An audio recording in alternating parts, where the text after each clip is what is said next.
Once upon a time, about 100 years ago, real estate agents simply sold property.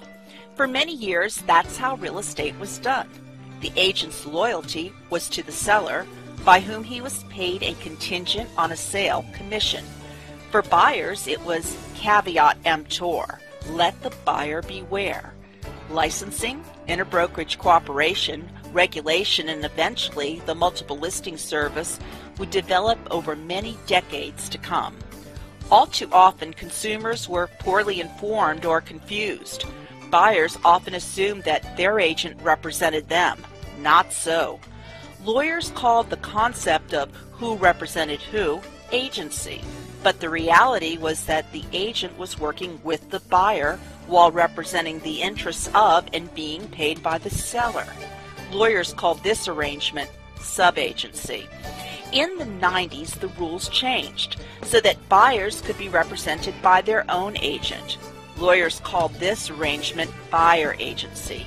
For the first time, buyers could have real representation and advocacy.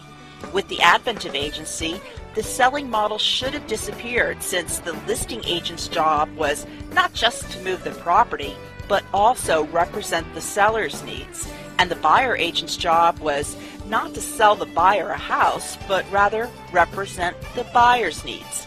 The agent's primary role had shifted from being a salesperson to being a coach, a trusted advisor, an advocate, a consultant. But how can you truly act as an objective advisor when you're paid only if you make the sale? Agents to this day continue to walk a tightrope, trying to balance their need to earn a living with the needs of the client that they are ethically and legally bound to serve. The real estate industry tried to resolve this conflict. They even cooked up a way to have one agent represent both the buyer and seller at the same time. Lawyers called this dual agency.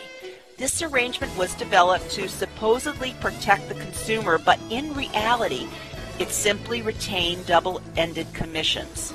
State and provincial regulators may have revamped agency structures, but they ignored the root problem, since sale contingent commissions still dominate, thereby perpetuating the sales culture. The result? A disconnect in which all parties suffer. The solution?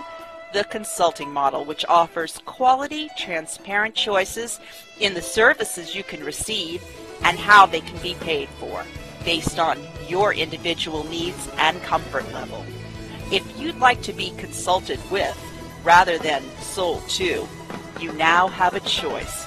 Choose an accredited consultant in real estate, bringing sensible choices to the real estate landscape.